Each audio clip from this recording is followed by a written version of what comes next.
संत सतगुरु श्री संत कबीरदास साहब महाराज की नई साखियों के साथ मैं आपके सामने प्रस्तुत हूँ। संत सतगुरु श्री कबीरदास साहब महाराज जी कहते हैं, उनकी कुछ उलटवासियाँ हैं, उनकी आज एक उलटवासी पर विचार करते हैं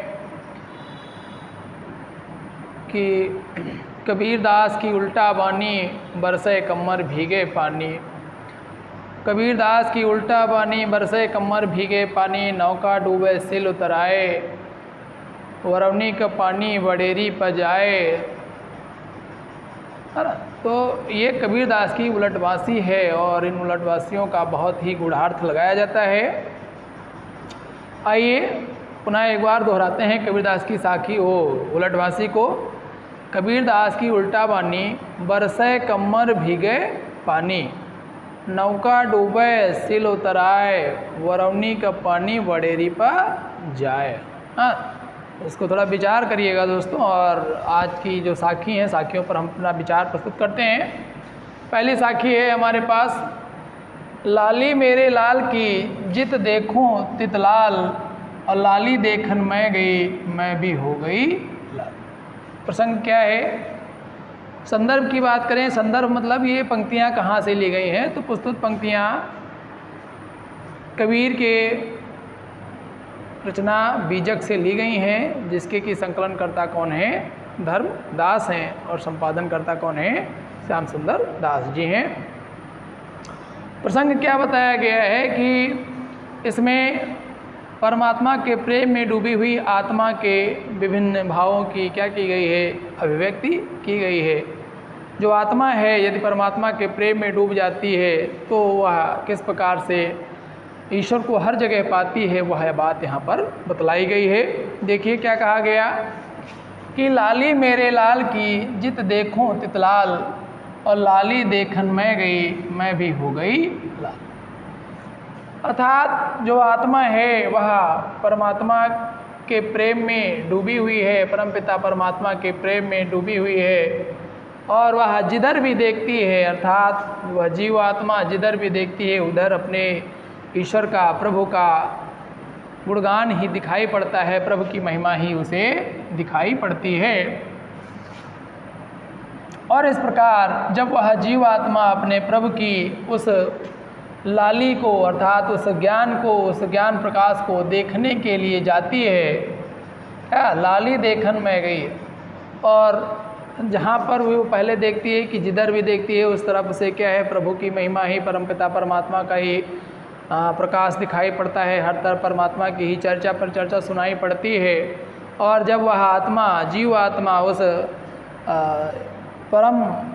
परमात्मा की चर्चा पर चर्चा को देखने के लिए जाती है, क्या कहा गया? लाली देखन मैं गई। जब वह अपने प्रभु की, परमात्मा की लाली को देखने गई, अर्थात उस प्रकाश को, ज्ञान को देखने के लिए जाती है, तो वह भी क्या हो जाती? मैं भी हो गई लाल। अर्थात वह भी क्या हो गई?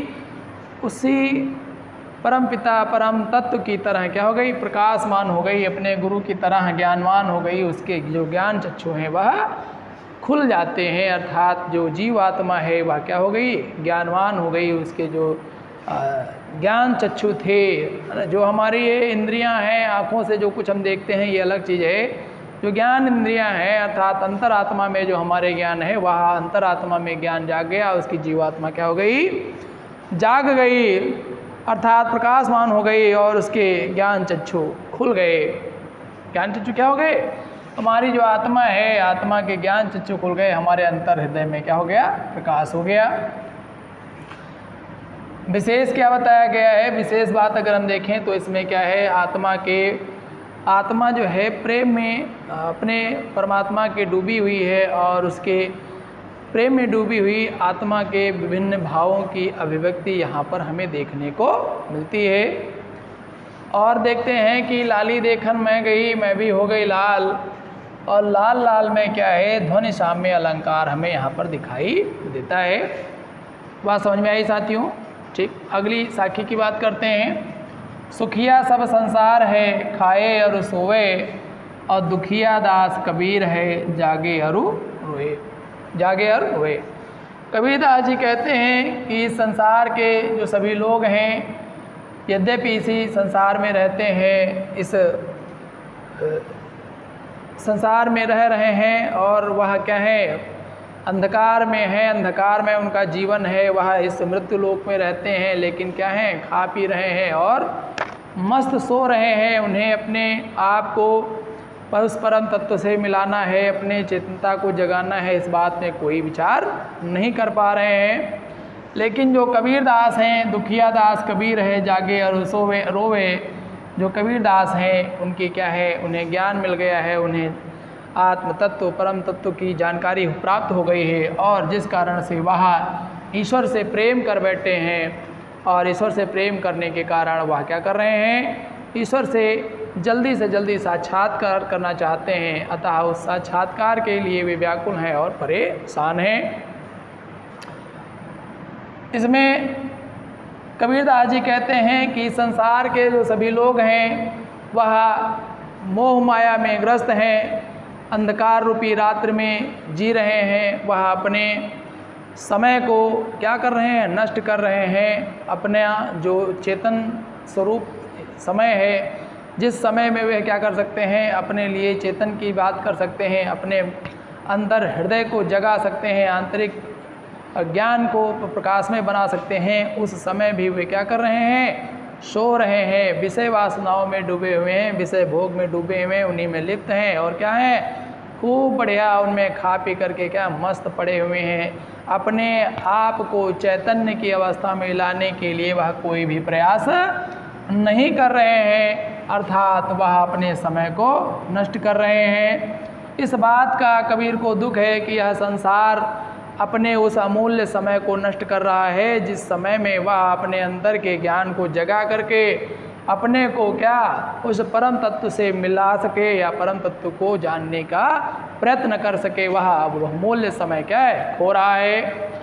दुखिया दास कबीर है, जागे और सोए, और जो कबीर दास हैं वह इस संसार की जो मोह माया है, जो जहाँ की सांसारिकता है, उस सांसारिकता से विरक्त हो चुके हैं, सांसारिकता को त्याग चुके हैं, और त्याग देने के कारण चूँकि उन्हें क्या हो गया है, ईश्वर से प्रेम हो गया है, ईश्वर उनकी जो अंतर आत्मा है, उनके जो ज्ञान चक्षु हैं वे खुल गए हैं, अतः वह इस संसार के मोह माया से निर्मुक्त हो चुके हैं, और इस कारण से उन्हें ईश्वर से प्रेम हो गया है, उस परम तत्व से प्रेम हो गया है, और प्रेम होने के कारण वह उस परम तत्व को जल्दी से जल्दी प्राप्त कर लेना चाहते हैं। अतः कबीर दास यहाँ पर क्या कहा गया, जागें और उस रोवें, क्योंकि कबीर की जो आत्मा है वह जाग गई है और वह इस पर लिए दुखी है, इसलिए रो रही है कि संसार के लोग अपना अमूल्य समय, जिस समय वे क्या कर सकते हैं, मोक्ष के मार्ग को खोज सकते हैं, उस समय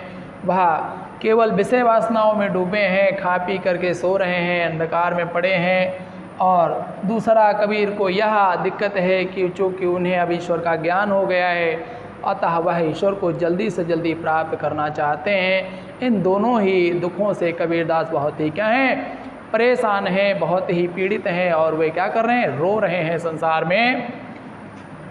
देखिए क्या कहा गया है ना, सोवे और रोवे में क्या है, ध्वनि साम्य अलंकार है। कौन सा अलंकार है, ध्वनि साम्य अलंकार है। और आप देखें तो सा वर्ड की बार बार आवृत्ति हो रही है, तो यहाँ पे कौन सा, अनुप्रास अलंकार की भी छटा दर्शनीय है। आप समझ रहे हैं। और एक क्या बताया गया, यहाँ क्या बताया गया, अगर हम विशेष रूप में यहाँ पर देखें तो यहाँ पर बात की गई है कि कबीर जो हैं सांसारिक भोग जो विलास है उससे क्या हो चुके हैं, विमुक्त हो चुके हैं, और वह ईश्वर से क्या करना चाहते हैं, साक्षात करना चाहते हैं, अपने ईश्वर से जल्दी मिलन करना चाहते हैं। यह बात इसमें क्या की गई, बताई गई है। और जो कबीर के ज्ञान चक्षु हैं वह खुल गए हैं। बात समझ रहे हैं। अगला देखिए क्या कहा गया, सूरा सो पहचानिए जो लरे दीन के हित, है ना। कबीरदास जी कहते हैं कि सूरा, इसमें क्या बताया गया, सूरा सो पहचानिए जो लरे दीन के हित, अब पुरजा पुरजा कट परे कबहु न छाड़े खेत। देखिए अगर हम शब्दार्थ थोड़ा देख लें तो सूरा माने सूरवीर पुरुष, महान पुरुष, है ना। सो पहचानिए, उसको जाना जा सकता है जो लरे दीन के हेतु, जो क्या करे, समाज के कल्याण के लिए, समाज के धर्म के लिए धर्म के कार्य के लिए लड़ाई करता है उसे सूरवीर जाना चाहिए। पुरजा पुरजा कट परे कबहु न छाड़े खेत। चाहे उस व्यक्ति को या उस आदमी को अपने उस कर्तव्य की लड़ाई लड़ते लड़ते अपने उस कर्म को करते करते उसके अंग अंग क्यों न कट के गिर जाएं, अर्थात चाहे उसके सारे काम क्यों न बिगड़ जाएं, उसका चाहे कितना ही बड़ा नुकसान क्यों ना हो जाए, वह अगर धर्म के मार्ग को नहीं छोड़ता है, अपने न्याय के मार्ग को नहीं छोड़ता है, तो ऐसे व्यक्तियों को क्या कहा जाता है? शूर व्यक्ति कहा जाता है। प्रसंग की बात क्या है, इसमें बताया गया कि जो महान लोग होते हैं उन महान व्यक्तियों को उनकी ताकत से नहीं, हमें उनके गुण और ज्ञान से पहचानना चाहिए। इस संसार का कोई भी व्यक्ति, हम हैं, आप कितने ताकतवर हैं, ये मायने नहीं रखता। मायने ये रखता है कि आपके अंदर कितनी सहृदयता है, कितनी न्यायप्रियता है, कितनी शालीनता है, और आप कितने अपने समाज के साथ कितना न्यायप्रिय व्यवहार करते हैं। यह बात आपको क्या बनाती है? श्रेयस्कर बनाती है, आपके श्रेय को जगह जगह फैलाती। आप बहुत ताकतवर हैं, किसी को दबा दे रहे हैं, किसी को कुचल दे रहे हैं, किसी के बातों को दबा दे रहे हैं, तो वो बात क्या है? आपको क्या नहीं बनाती? सूरवीर नहीं बनाती है, अर्थात आपको समाज में उन्नति का रास्ता नहीं दिखाती है। तो क्या कह रहे हैं कबीरदास? कहते हैं कि इसकी व्याख्या देखेंगे, सूरा सो पहचानिए जो लड़े दीन के हित, अर्थात इस संसार में जो सूरवीर हैं, जो महान व्यक्ति हैं, उन्हें किससे पहचानना चाहिए? उन्हें उनके ज्ञान से पहचानना चाहिए, ना कि उनकी ताकत के द्वारा पहचाना जाना चाहिए। और वह लोग जो क्या दीन दुखियों की सेवा करने के लिए, अर्थात असहायों की सेवा के धर्म के लिए, सेवा करने का जो धर्म है, उस धर्म के पालन के लिए, जब उस धर्म के पालन के लिए बाहर निकलें, तो चाहे उनका पुर्जा कट जाए, अर्थात उनका अंग अंग क्यों ना बिखर जाए, लेकिन वह कभी भी अपने कर्तव्य क्षेत्र से विमुख नहीं होते हैं। वह कभी भी अपने उस कार्य मार्ग से स्थगित नहीं होते हैं, कार्य मार्ग से वापस नहीं लौटते हैं। ऐसे व्यक्तियों को क्या कहा गया है? शूरवीर कहा गया है। परम जो है पराक्रमी व्यक्ति की श्रेणी में गिना जाता है। और देखेंगे कि इसमें क्या कहा गया कि अगर हम विशेष रूप से देखें तो क्या है कि पुर्जा कट परे, जहाँ पे विशेष क्या अलंकार की बात करें तो पुर्जा कट परे में पुर्जा एक ही शब्द है, 2 बार आया है, पास में आया है, और दोनों का शब्द क्या है?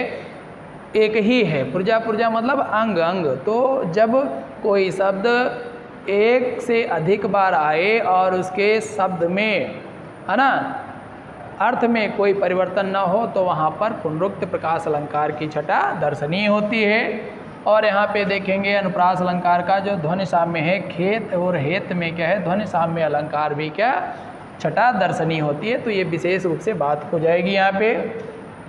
अगली साखी है।